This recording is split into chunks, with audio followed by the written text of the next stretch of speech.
Having a life scholarship and being able to afford to go to college made me feel inspired to go. When I got a life scholarship, it was such a relief. I knew that I wanted to have an impact. Having a life scholarship through the SC Education Lottery was huge. It gave me the opportunity to make that impact right here at home. The South Carolina Education Lottery. A better you, a better us, a better South Carolina. Visit sceducationlottery.com/betteryou.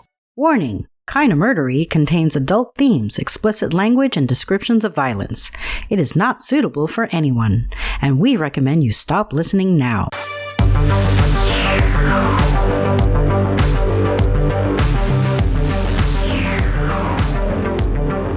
True crime with a dash of the paranormal, the garish, the strange, and the darkly comic. I'm Zevon Odelberg, host of Kinda Murdery, a podcast that's about more than just murder. It's my very own pocket dimension, home to a curated collection of bizarre and compelling stories. The unsolved, the unsettling, and the unbelievable. I cover it all, just so long as it's kinda murdery. That is correct, everyone. Just like it says in the intro, I am Zevon Odelberg, and this is Kinda Murdery. I hope everyone's had a happy holidays so far and is headed toward a wonderful new year. I've got one heck of a classic whodunit true crime story coming right up for you. It's a story I found in the November 1925 issue of True Detective Mysteries, as told by Detective William D. Roddy of the New York Police, who was on the case, and as narrated by Isabel Stephen. Here's the teaser. For months, the skeleton of an unknown girl had lain in the Islip woods, a bullet hole in the skull. But who was she? Who killed her? And for what motive? If you'd like to know the answer to those questions, well then, please join me now as we uncover what truths we can and solve what mysteries we may. Kinda Murderies, a mysterious skull in the Islip woods, starts now.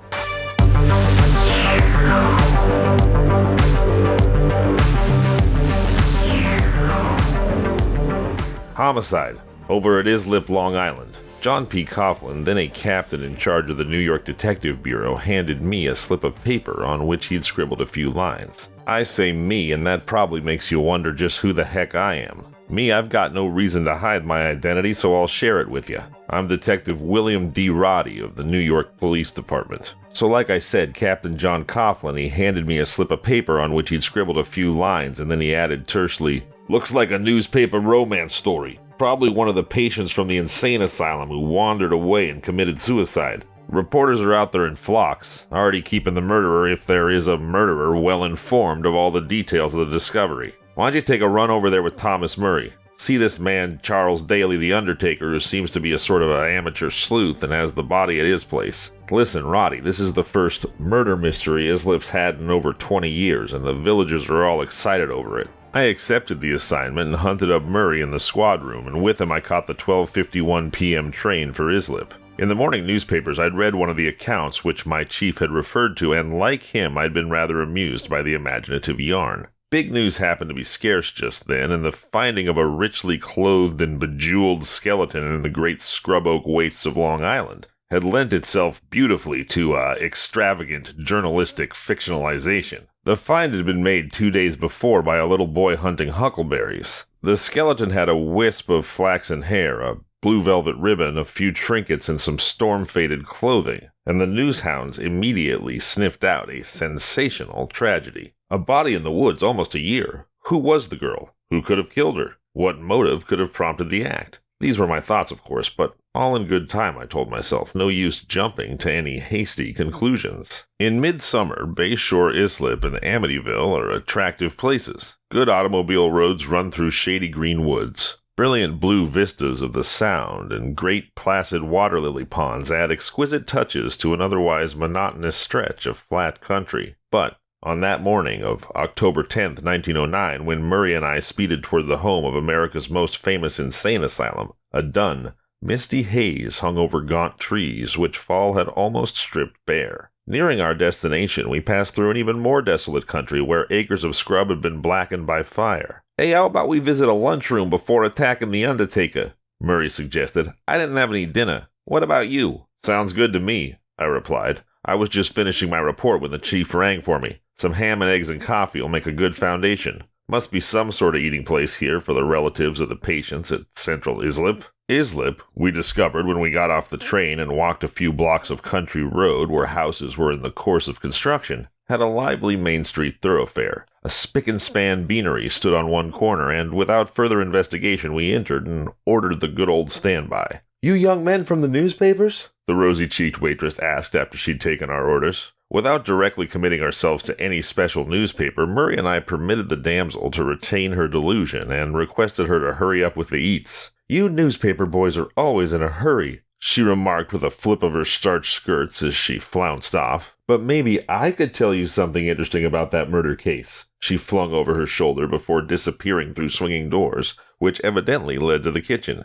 "This village must be a nest of amateur sleuths," said Murray. "At that, she might be able to tell us something, though might as well get it from all sides, am I wrong?" When the waitress returned with 2 large platters laden with good thick slices of nicely crisped ham and fried eggs, Murray's irritability evaporated. "And what could you tell us, sis?" he asked with a benign smile, at the same time making an assault on the dish placed before him. "Now don't tell us if you don't want to." Murray anticipated her coy evasions and cute desire to be coaxed. His gambit won out. After a moment's hesitation, she replied, "Well, we live out on the road a bit, not far from where the body was found, and last Thanksgiving Eve I was working in the kitchen with Ma on account of my uncle and aunt and cousins and gentleman friend coming to dinner the next day. Round midnight we heard an automobile go tearing past and a girl screeching piteously. Oh, just piteously." Her eyes rolled in horror at the recollection. "Oh, hell, there ain't nothing in that," scoffed a big beetle-browed man who'd been standing near the cash register. "It's not likely that body to lay undiscovered for nearly a year. Don't be giving out yarns like that. They'll be calling you up as a witness and taking your time off from your work here. I won't stand for that, Marie. You're just seeking notoriety." "Well, of all the nerve," the girl snorted angrily. "And just who are you, anyway? Guess if they investigate a few of our local sheiks right here in Islip, they might uncover a few things. I ain't mentioning any names yet, but I don't mean to be insulted." The man behind the counter flushed, his eyes darting furious sparks at the waitress, who looked him straight in the face. Their silence spoke volumes. "Don't believe there's anything there," I remarked to Murray as we left the place. "The mustachioed Romeo is probably an ex-beau of hers. There's always a bunch of skylarkers around a little town like this." A police officer directed us to Undertaker Daly's place with a knowing grin. "I guess you'll find him right there, too," he added. "He's a busy man these days." We found Charles Daly's home and undertaking establishment in the middle of an attractive block of comfortable residences. Late roses bloomed in front yards, and neatly clipped box hedges bordered well-kept small lawns. Fortunately, we found the undertaker alone. Instead of being the fussy little busybody we'd pictured, he was a singularly dignified man of middle-aged, immaculately groomed. Premature white hair covered his head, and a short-cropped white mustache outlined a well-shaped mouth. Large hazel eyes, somewhat bloodshot, regarded us quizzically as we made ourselves known. "Don't you want to come into the house?" He invited us in with a little closed-lipped smile. "It'll be far more comfortable there, and I can show you the remains later on." The office was a very small one, flat-top desk, 2 chairs, a filing cabinet, and that filled it. On the wall hung a huge, gruesome-looking anatomical chart. Outside of this was a barn-like space with an undertaker's wagon and several boxed coffins standing up around the farther end. We agreed that the house would be more comfortable on that bleak, drizzly afternoon in October. Seated in cozy overstuffed chairs, we listened to the undertaker's story. "It was Saturday afternoon when I first learned of the discovery," he began. "The weather was mild and we were sitting on the porch when the telephone rang around 4 o'clock. My phone rings pretty constantly, for I have several sidelines. I would hate to sit around waiting for cases to come in," he explained apologetically. "Well, then when I lifted the receiver, I heard Dr. Savage's voice on the phone. He's our coroner and a great friend of mine. 'Nick Havens just called up to say that the little Schmidt boy found some bones in the scrub oak lots behind Sayville and Brentwood a little while ago,' Dr. Savage said. 'He's had a look at them, and he says they've probably lain there for years. Will you send a man out there with a box tomorrow to gather them up and bury them?' he asked. "'Why, I can go right now if you'd like, Doctor,' the undertaker had offered. "'Do you want to go along?' "'No,' he answered. "'Nick says the bones have evidently been there for years, all scattered all over the place, probably one of the patients who wandered away some long time back. Since they've lain there so many years, another night won't hurt 'em.' "'Well, there's a lot of truth to that,' the undertaker informed us. Nick Havens is our town constable and deputy sheriff. He's a pretty old fellow, but very reliable. And if it was just some old scattered bones, it wasn't use making a big fuss over 'em. So the next morning, that was yesterday, I sent 2 of my men with a box and a shovel to get the bones. I had a case down the street where I had to deliver a coffin. Now, I can't explain it, but I had a hunch that I'd better go out to the scrub lots and have a look at those bones before the men buried them. I didn't really expect to find anything, but I had my wagon out, and before putting it up, I decided to drive over. I passed my men on the road and took them along with me. We called at the Schmidt house to get the little boy to show us where the body was. Mrs. Schmidt was sitting on her porch polishing a gold watch. "Well, that's a pretty watch," I said to her. "A present?" "Well, no, not exactly," she admitted. "Johnny found it near them bones when he was huckleberrying yesterday." "You shouldn't have taken it," I told her. "You should have left everything just as it was." But it seemed that Sheriff Nick had told her it was all right. However, I made her give me the watch, and inside it was a blurred bit of photograph and the initials AL scratched on the case. "Why, this may even lead to the identity of the body," I told her. She gave up the watch reluctantly and called to little Johnny to accompany us to the Scrub Oak lots. Here, Officer Murray interrupted the recital. "Hey, how did the kid come to find the bones?" he asked. "What was he doing in the scrub lots?" "He'd gone huckleberrying Sunday afternoon," Undertaker Daly explained. "His mother had some friends in, and she'd given him a pail and sent him to give him something to do. She told him to fill the pail for supper, and she'd give him a dime. An hour later, he came screeching back that he'd found a skeleton in the woods. They all went out and looked at it. Then they went down to their next-door neighbor, John Parks, who lives about a half a mile away, and carried the information to Nick Havens in Brookville. Nick called up the coroner, and after he'd viewed the bones, the coroner called me up, as I explained already. "Well, when you arrived at the spot, what did you find?"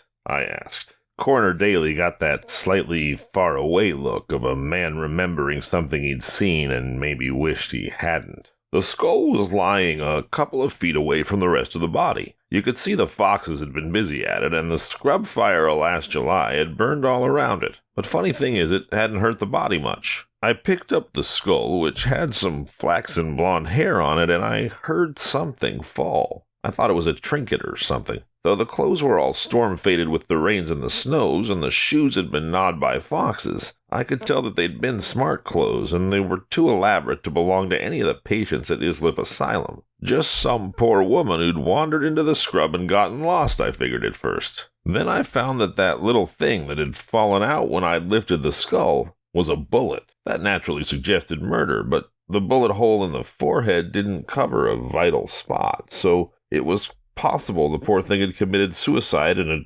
crawled quite a bit and died from the loss of blood. "Then how is it that you've publicly declared that it's a murder? How did the coroner come to send in that report to headquarters?" Murray demanded. "Wait a bit, I haven't finished," the undertaker said calmly. "We looked all around and picked up everything that seemed connected with the body. We carried the skeleton and the clothes and a bracelet and a little pendant necklace that had apparently been around her neck back to my wagon. On arrival at my establishment, I made a more careful examination, and I found another bullet embedded in the back of the skull. Now, as I'm sure you gentlemen are aware, it's practically an impossibility for anybody to fire a bullet into the back of his or her skull," finished the undertaker triumphantly. "That's so," I agreed. "Let's have a look at it." The haze had become a heavy drizzle while we talked, and though the undertaking establishment was only a few steps away from the house, the clammy mist penetrated our clothes before we'd entered this place of the dead. In a pine coffin on a trestle, the remains of the mysterious blonde woman had been laid. Nothing but bones with a few locks of curly flaxen hair, bound about the skull with grisly coquettishness by black velvet ribbon, fashionably cut coat of some rich material, silk blouse, and remnants of fluffy underwear filled the last resting place of the unknown. On a small table which stood beside the coffin was a box containing various articles: a silver thimble, a pair of folding scissors, a small piece of paper. "Those are the things I took out of her pocket," Mr. Daly explained. I selected the paper and looked at it closely. It was some sort of bill head, but the print had been almost entirely obliterated. "Looks like a bill for goods," I said half to myself. "Yes, well, that's what it is," Daly retorted. "The firm name seems to be Cokes and Fine. There's a store near the asylum that used to belong to a man of the name of Coke, and he sold out to a man named Fine. I took the bill over there, but Fine tells me that it's only a coincidence, that it isn't their billhead, that it comes from Germany. Daly stopped for a minute. Then, reaching out, he gently but emphatically took the piece of paper from me. Dr. Savage, the coroner, is sending that to the German minister tonight, he advised. Hands off our clues, he implied without actually saying those words. It was rather plain that while Mr. Daly was obliging and polite, he didn't altogether appreciate our assistance. Without any super intuition, I sensed that the officials of the village of Islip felt that they were quite capable of handling their own murder. I didn't want to antagonize the man, so without further remarks, I was about to turn away when I spied a label on the coat at the neck. You don't mind if I take this? I requested quietly, and proceeded without permission to rip off the tag. We want something to work on, don't want to return to headquarters empty-handed. By the way, I continued, I heard there was a very noisy party passing through Brookville last Thanksgiving Eve with a woman screaming for help. Oh yes, I remember, Mr. Daly replied in an offhand sort of way. There was a lot of talk about it at the time. We are quiet folks around here, much inclined to mind our own business, but that party passed right through the village. Nobody ever connected any idea of murder with it at the time. Hey, listen, Doc, if you give us a full description of the body and the identification marks you found on it, I don't believe we'll have to trouble you any further just now, Murray put in. He'd been roaming around the place, picking up various small articles and examining them closely. In his hand he held a rich silk automobile scarf. Well, certainly, replied the obliging Daly. You're welcome to this copy I made out. On it I've noted every detail. I'm sure that I missed nothing. Well, that's good. Murray thanked him, reaching out for the typewritten slip. We just have time to make the 4:30 and get in our report. Thanks for your help. Keep in touch with us, though, won't you? And we'll let you know how we're getting along. Well, surely, Daly replied. Murray was right about catching the train, of course, but we'd seen a lot of reporters in town. I had to ask Daly a couple more questions before we departed. Do you think it's advisable to let the newspapers keep such close touch with what you're doing, though? I asked Daly. Won't it give the murderer a chance to make a getaway? I chose this tack with Daly for a reason. You have to be so darn careful when you're dealing with the local authorities. They're jealous of their rights, and they can do more to gum up the works than you can do to clear them if you don't take the right angle with the villagers. Maybe, Daly agreed, but how are we going to identify the remains if we don't advertise them? He asked triumphantly. Something in his voice stopped us from leaving. Who's going to identify the skeleton? Murray must have caught the same tone as myself, for he put the question as an insinuating taunt. Well, a man and a woman came here this morning from New Jersey, Daly said, swallowing the bait. They wouldn't tell me who they were, but from the way they whispered together, I guessed they suspected who she was. I nearly blushed from embarrassment. This was the most important piece of information, and we'd almost missed it. One thing I was sure of, and that was that Daly knew more than he'd told us. How'd you know they came from Jersey, then? Murray asked. Well, they wanted to see Dr. Savage, the coroner, and he was out on a case, Daly reluctantly admitted. The woman, without thinking, said they'd come all the way over from Jersey and didn't want to go back without seeing him. But they didn't want reporters to get onto them, so they said they'd just come over again, and then just then a young man came in and they jumped in their car and hurried off. Did you take the number? I asked. Oh, yes, I did,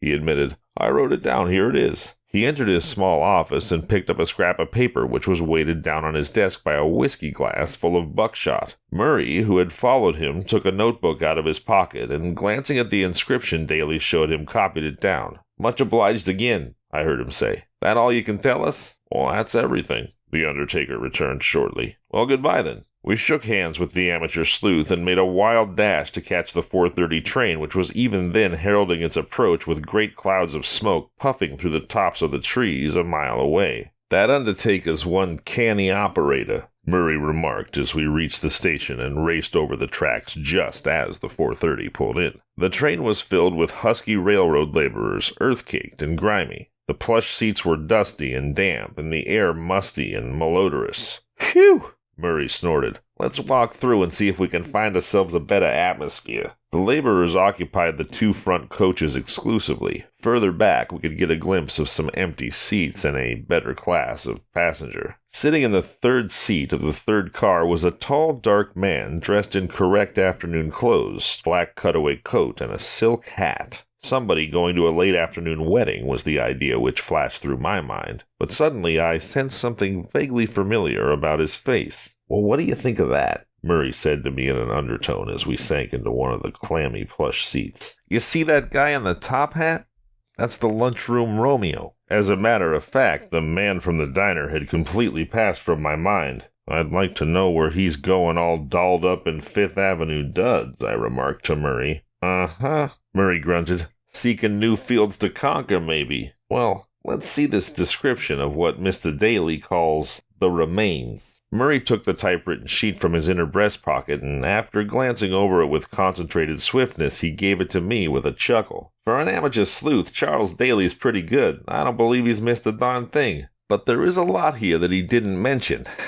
He startled a quiet little old lady across the aisle from us as he gave a short, sharp laugh. The description was comprehensive. It read, "On subjecting the skull to a most careful scrutiny, I found the place where the bullet had entered to be on the right side in front of the ear and at the point where the jawbone hinges. The course of the bullet was not easy to follow. Another bullet had been fired into the rear of the skull. I made a careful examination of the clothing and teeth. There were 12 of the latter left. Bicuspid tooth on the upper left side of the jaw, crowned with gold. 3 front teeth in upper jaw had been filled. 1 had been filled twice with amalgam and the other 2 once each. Malformed teeth in lower jaw setting in close behind one another. Clothes. Corset of black silk, made to order according to local expert who was consulted. Shirtwaist of black taffeta, with embroidery. Auto scarf of tan. Shoes size 4 or 5, name of maker obliterated by rain and snows. Coat of black broadcloth lined with gray satin.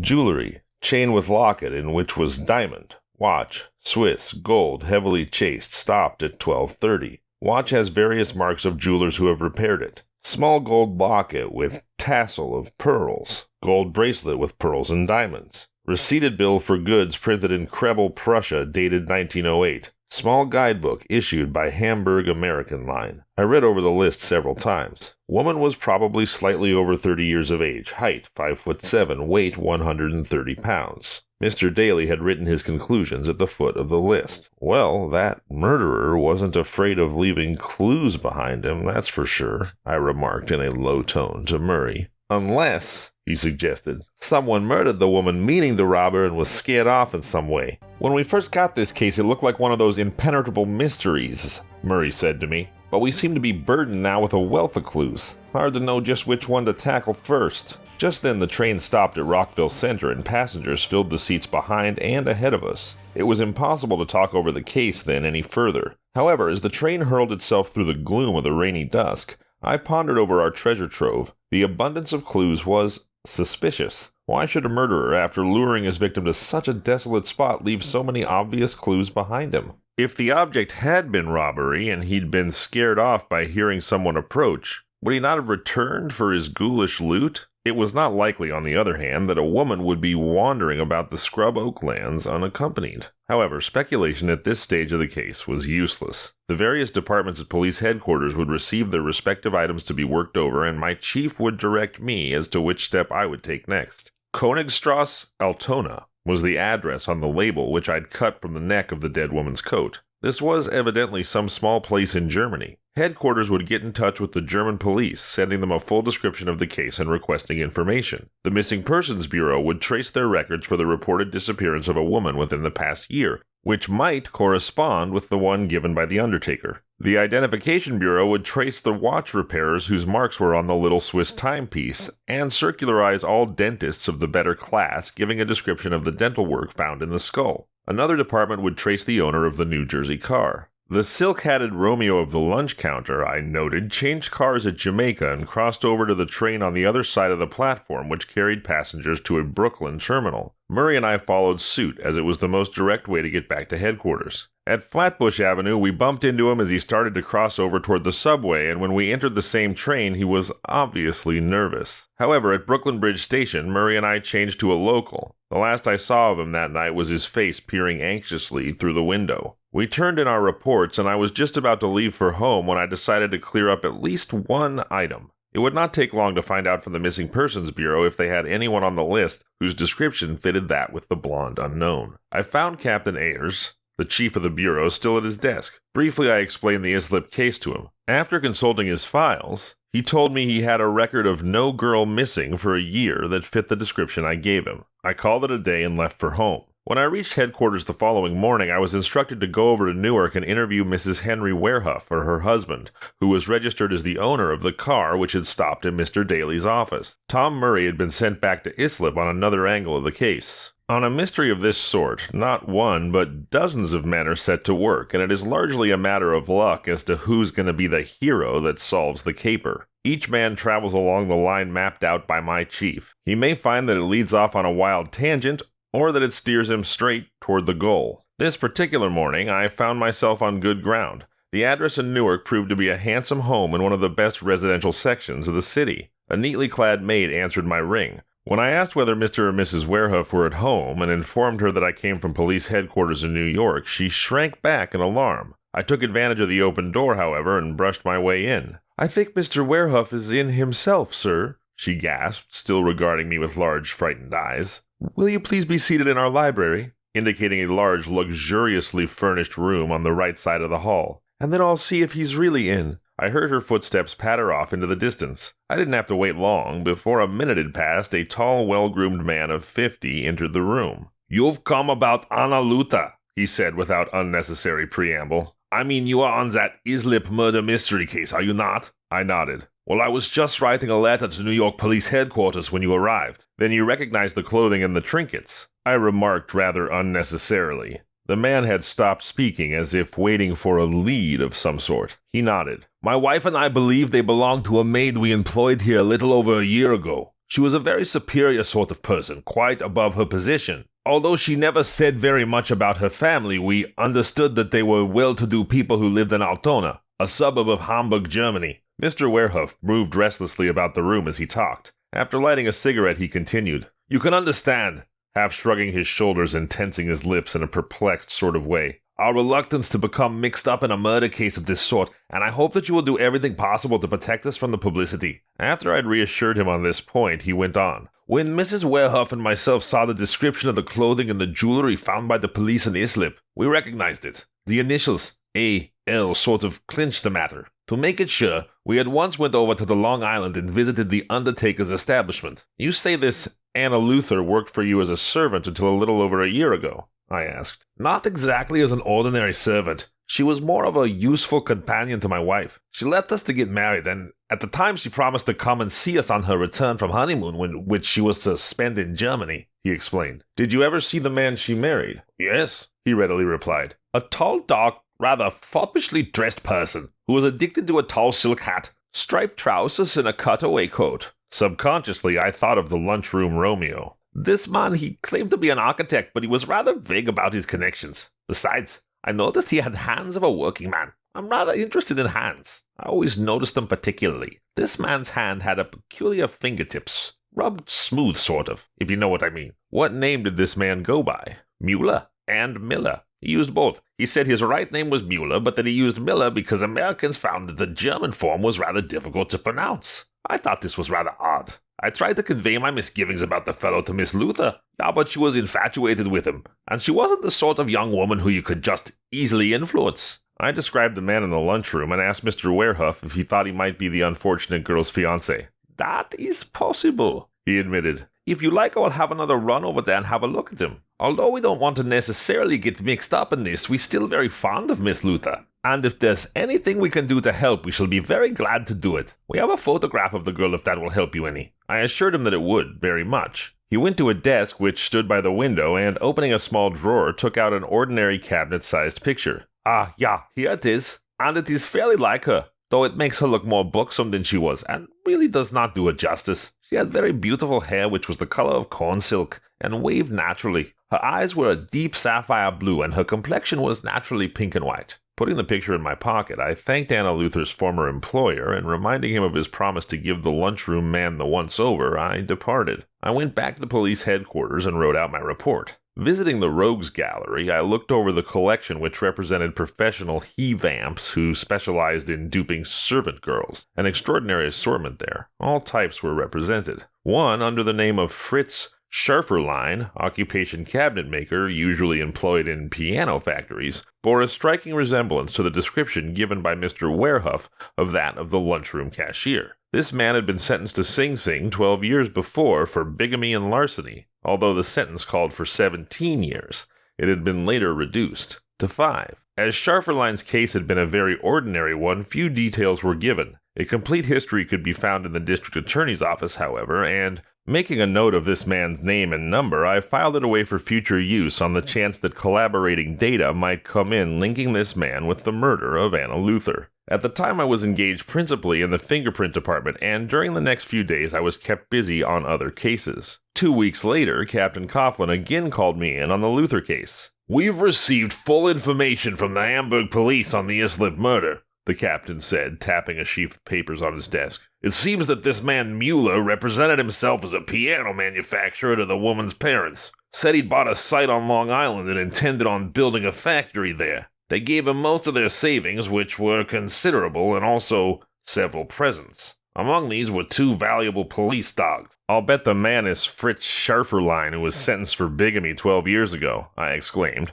My hunch had come through. The captain looked up sharply. "What do you mean?" I explained briefly my hunt through the rogues gallery. "Well, I'll put men on the trail through the piano factories in Long Island and New Jersey. Have the photographer run several copies of Scharferlein's picture." The next few days developed nothing of importance. They were filled with ordinary routine work. Men, provided with a complete description of Mueller as furnished by the Wehrhofs, scrutinized the employees of every piano factory on Long Island and New Jersey. Others visited the immigration officials and interviewed the cab drivers of Hoboken, where the ocean liner on which the honeymooners were supposed to have returned had docked. There were naturally scores of men who resembled the general description of Mueller, and each of these was thoroughly investigated. Tediously, tirelessly, the manhunt proceeded. German police dogs were not so common in those days as they are now, and I had an idea that we might be able to trace Mueller through the 2 which he'd brought over. The chief gave me permission to take up their trail. Crossing to Hoboken, I made a thorough canvass of the taxi drivers and old cabmen, showing each a photograph of Scharferlein and the unfortunate Anna Luther. Toward the late afternoon of the second day,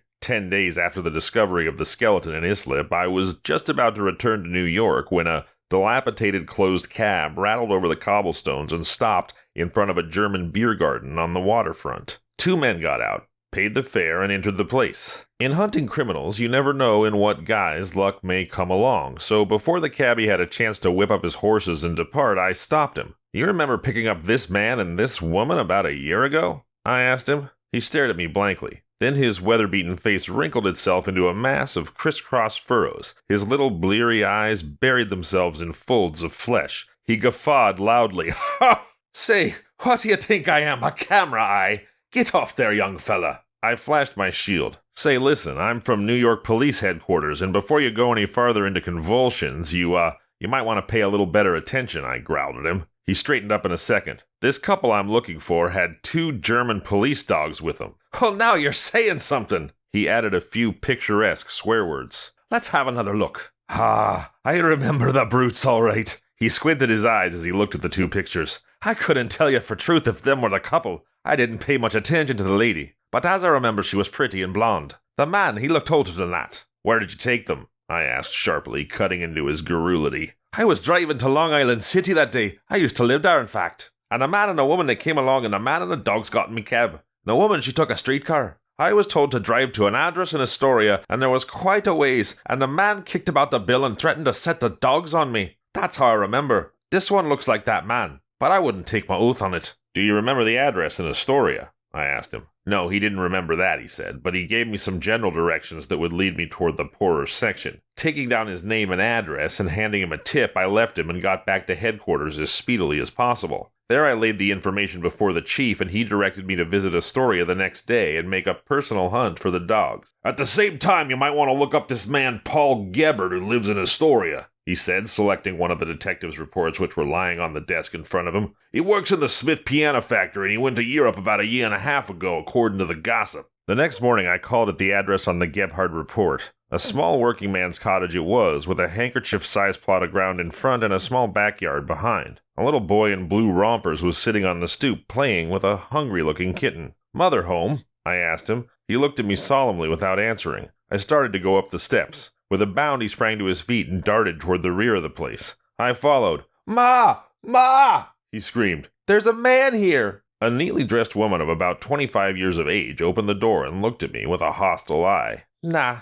he's at work," she answered sullenly. Then she quickly corrected herself. I mean, he's gone away. Where? I asked. I want to see him about his police dogs. I heard he had 2 fine specimens, and I'm looking to buy one of them. This was a long chance, but I wanted to see what the woman would do. She shrank back. He ain't got no police dogs, and I don't know where he's gone. He's left me. 'Tain't the first time, but it's the last. In the small yard, I saw 2 large kennels. What are these for, then? I asked. But, don't know, was the only answer I got. I wanted to see the inside of that cottage. I had a feeling that Gebhardt was there, so I used the old dodge and asked for a drink of water. Reluctantly, the woman entered the house. As she was about to close the door, I put my foot in the opening and followed her. Glancing swiftly about the spotlessly clean kitchen, my eye lighted on a dish towel. Momentarily, I lost my breath, for on the corner was embroidered the initials A.L. There was no longer any doubt that Gebhardt and Mueller were one and the same man. I accepted the glass of water and returned it to her empty. However, I put no more inquiries to the woman.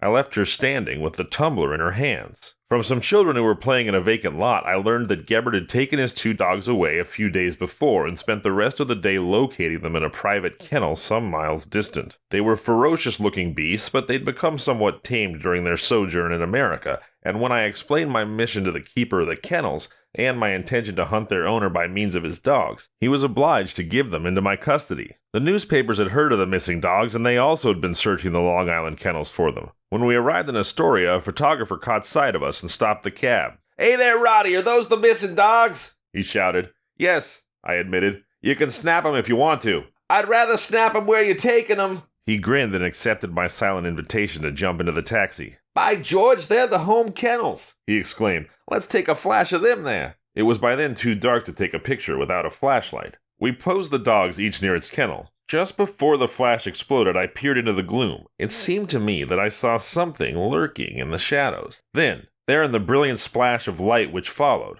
I saw Scharferlein, alias Mueller, alias Gebhardt. Before he had a chance to move, I was upon him. We had a pretty little tussle there in the yard, for he put up a stiff battle. Momentarily, I expected the dogs to join in and tear me to pieces, but the photographer, who was a pretty hefty chap, got a hold of them, and I managed to get my prisoner into the house safely. Within an hour, he was lodged in the Suffolk County Jail. For 2 days, he obstinately refused to talk. I was sure that he and Scharferlein were one and the same, but when we took his fingerprints, it was impossible to identify him. His work as a cabinet polisher had rubbed the papillary ridges almost smooth. This caused a smudged print which was useless for identification. The Wehrhuffs, however, identified him positively as the man who had married Anna Luther, and we could, of course, hold him on a bigamy charge. When we proved that he was a second offender, a mighty stiff sentence would be dealt to him. However, we weren't at all keen on complicating the murder charge with the lesser one of bigamy. That man was one of the hardest I ever met. We gave him a 3rd degree that would have frozen the blood of any ordinary mortal. Now, I don't mean that we beat him up. That would have meant nothing to a jackal of Gebhardt's type, but night after night and day after day, we took turns in questioning him. Coroner Savage dangled the gruesome skull of Anna Luther with its pitiful crop of flaxen hair before his eyes. Our evidence of his guilt was gone over and over again. The skeleton was finally lodged in the cell next to his. Around midnight of the 4th day when I was questioning him, he asked to see Coroner Savage. The coroner came over immediately. Say,